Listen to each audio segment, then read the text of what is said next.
Assalamualaikum warahmatullahi wabarakatuh. Salam sejahtera buat kita semua. Selamat berjumpa. Perkenalkan, nama saya Alan Kuswandi. Kebetulan saya diberi amanah oleh teman-teman di SMK Kesehatan untuk menjadi ketua Patkesindo. Apa itu Patkesindo? Patkesindo adalah Perkumpulan Asisten Tenaga Kesehatan Indonesia. Ini adalah organisasi bagi alumni SMK Kesehatan, baik bidang farmasi, keperawatan, laboratorium medik, rawat gigi, dan farmasi industri. Insya Allah, semua alumni SMK Kesehatan akan langsung menjadi anggota Patkesindo. Anak kalian, hari ini Bapak ingin sedikit bercerita tentang SMK Kesehatan, khususnya bidang farmasi klinis dan komunitas. Di dunia pendidikan kesehatan ini untuk farmasi ada dua, yang satu farmasi klinis dan satu farmasi industri. Adapun untuk farmasi klinis ini berhubungan dengan pekerjaan di apotek, rumah sakit atau klinik. Kalau untuk farmasi industri nanti berhubungan dengan pabrik obat atau industri farmasi. Saya akan membahas hanya untuk farmasi klinis dan komunitas. Selamat datang untuk anak-anakku yang sudah bergabung di SMK Kesehatan Program Keahlian Farmasi Klinis dan Komunitas.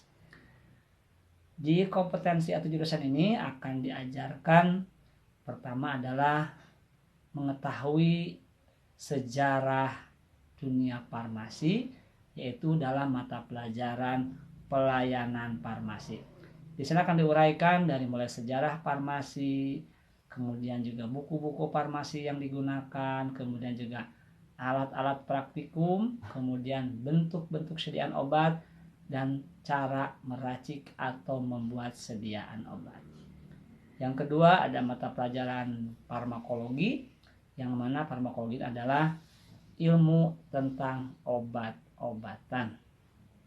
Di sini kalian akan diajarkan untuk mengetahui khasiat obat, efek samping obat, dan lain sebagainya yang berhubungan dengan obat.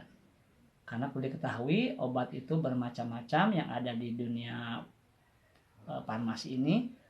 Ada yang obat antibiotik, ada obat antipiretik, ada obat kulit dan sebagainya.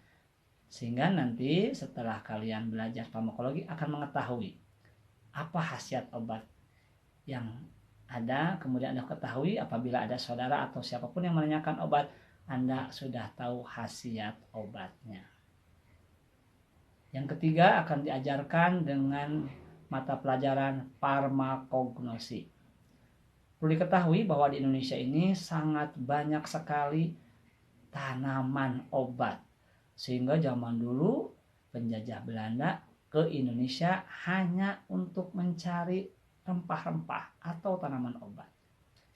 Untuk itu di dunia farmasi ini akan dipelajari tentang tanaman obat yang berkhasiat, sehingga nanti kalian akan tahu apa khasiat obat dari tanaman yang ada di sekitar kita. Contoh seperti yang paling mudah adalah kumis kucing. Itu adalah kan berkhasiat sebagai antidiuretik atau untuk melancarkan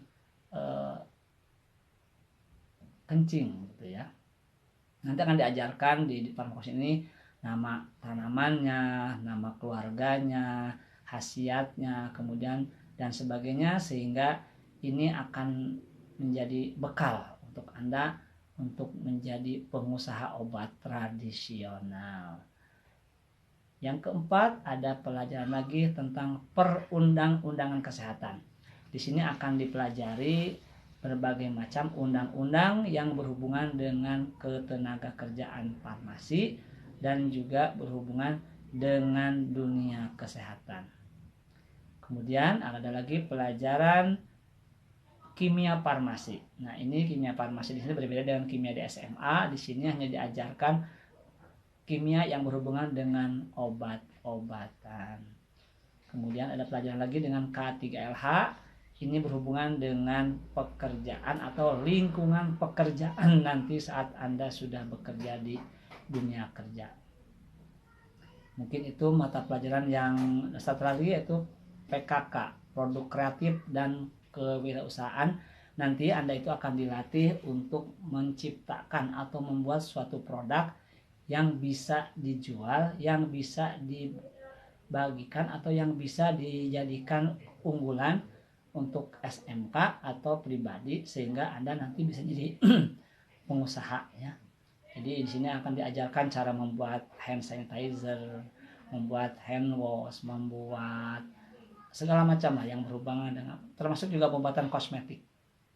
Baiklah, anak-anak sekalian, perlu diketahui juga bahwa di dunia farmasi ini ada pelajaran lain, yaitu pelajaran umum seperti PKM dan sebagainya. Itu sama dengan jurusan lain, pelajarannya tidak ada bedanya. Cuma yang membedakan nanti adalah di produktifnya. Kemudian yang perlu digarisbawahi adalah praktikum. Nah, ini bedanya SMK dengan SMA ada di praktikum. Nanti saat praktek itu Anda harus menggunakan pakaian lengkap yaitu jas laboratorium dan membawa peralatan praktek. Adapun prakteknya nanti akan membuat sediaan obat. Biasanya untuk pertama kali masuk adalah pembuatan sediaan puyer. Tahu puyer? Serbuk ya, mungkin yang rasanya itu sangat-sangat pahit dan tidak enak sekali ya. Mungkin waktu kecil atau waktu umur-umur balita lah suka minum obat puyer ya. Banyak yang tidak suka dengan puyer karena apa, rasanya yang tidak enak yaitu pahit dan juga bau. Ini akan pertama kali dasar pembuatan puyer dulu. Nanti akan diajarkan pertama pengenalan alat-alat laboratorium, dari mulai alat meracik yaitu ada mortir, ada stamper, ada sebagainya, itu macam-macam mungkin dijelaskan pun belum mengerti, tapi kalau nanti Anda sudah masuk ke laboratorium Anda akan paham. Kemudian akan diajarkan cara membuat jurnal. Apa itu jurnal? Jurnal adalah tata cara pembuatan atau penyediaan resep yang diminta oleh dokter. Biasanya nanti Anda akan diajarkan cara membuat puyer, kemudian salep, kemudian kapsul, kemudian juga bedak, sirup, suspensi, emulsi, dan lain sebagainya. Kemudian pembelajaran ini selama 3 tahun di SMK ini itu akan tiap tahun atau tiap semester mengikuti uji kompetensi. Jadi Anda misalkan semester 1 Anda harus akan diuji tentang pembuatan sediaan puyer dan kapsul. Apabila Anda lulus uji kompetensi, nanti uji kompetensi ini akan dilaksanakan oleh sekolah dengan kerjasama dengan LSP. Apa itu LSP? Lembaga Sertifikasi Profesi. Kebetulan Bapak juga aktif di LSP Asnakes Indonesia, yang mana akan menguji Anda, yaitu akan kami kirim asesor ke sekolah Anda, menguji Anda. Kemudian kalau Anda bisa lulus atau disebut dengan kompeten, artinya Anda sudah menguasai bidang pembuatan puyer dan kapsul, Anda naik tingkat ke semester 2. Semester 2 Anda akan belajar lagi tentang salep, krim, dan bedak. Nah, nanti di sana juga pas kenaikan kelas Anda akan diuji lagi, sehingga Anda sudah menguasai, tadinya 2 sekarang jadi 4. Begitu seterusnya sampai Anda selesai kelas 3. Dan nanti di kelas 3 akan diuji lagi terakhir, itu namanya USK. Apa itu USK? Uji sertifikasi kompetensi. Artinya Anda itu harus tersertifikasi. Pekerjaan apapun tidak tersertifikasi tidak akan diakui. Contoh misalkan seorang guru bertahun-tahun dia jadi guru tapi tidak punya sertifikat, dia akan sudah guru. Nah, Anda pun sama. Anda pun nanti lulus sebagai asisten apoteker dan itu perlu sertifikasi, perlu sertifikatnya. Kita mengaku sebagai asisten apoteker tapi tidak ada buktinya. Nah, dengan LSP dan dengan USK ini Anda nanti lulus, Anda akan mendapatkan sertifikat kompetensi atau serkom yang bergambar burung Garuda. Dan ini adalah, kalau sertifikat sudah bergambar burung Garuda itu sudah yang paling tinggi. Dan sertifikat ini berlaku di semua negara ASEAN termasuk Jepang dan Australia. Artinya kalau Anda sudah punya sertifikat LSP dari BNSP ini, kalian sudah bisa bekerja ke luar negeri tanpa tes lagi. Karena apa? Sertifikatnya sudah internasional. Jadi sertifikat BNSP ini mengandung dua bahasa Indonesia dan bahasa Inggris, dan ini sangat berguna saat nanti kalian mencari pekerjaan. Ya, anak-anak sekalian, nanti setelah Anda selesai menimba ilmu di SMK Farmasi yang katanya sangat-sangat sulit dan berat, karena farmasi ini harus rajin belajar, rajin membaca, dan pintar menghitung. Ya, hitungan apa sih matematika? Bukan, hitungannya hitungan dosis untuk obat. Tapi jangan khawatir, Bapak yakin di sekolah kalian guru-gurunya guru-guru yang hebat, yang luar biasa, sehingga memudahkan Anda untuk belajar dan memahami untuk membuat perhitungan dosis.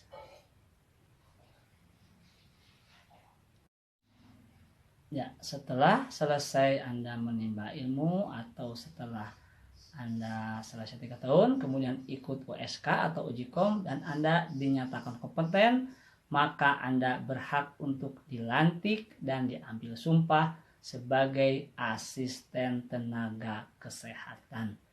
Ini yang membedakan antara sekolah jurusan kesehatan dengan yang non kesehatan. Jurusan lain tidak ada yang disumpah, nggak ada yang dilantik. Kenapa kok dilantik? Kenapa kok disumpah? Karena kesehatan ini berhubungan dengan nyawa orang. Artinya Anda tidak boleh lalai, tidak boleh licik, tidak boleh nakal, dan tidak boleh merugikan orang lain. Sehingga Anda wajib disumpah. Dan ini berakibat apabila Anda berbuat lalai atau kesalahan akan berhubungan dengan pidana atau bisa diajukan ke kepolisian, dilaporkan. Tapi insya Allah Bapak yakin kalian ini anak-anak yang rajin, pintar, sehingga teliti dan hati-hati dalam bekerja.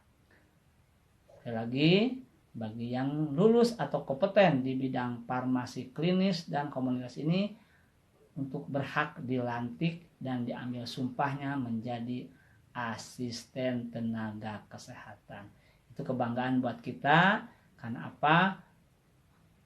Kita dihargai oleh pemerintah, diakui pemerintah sebagai asisten tenaga kesehatan.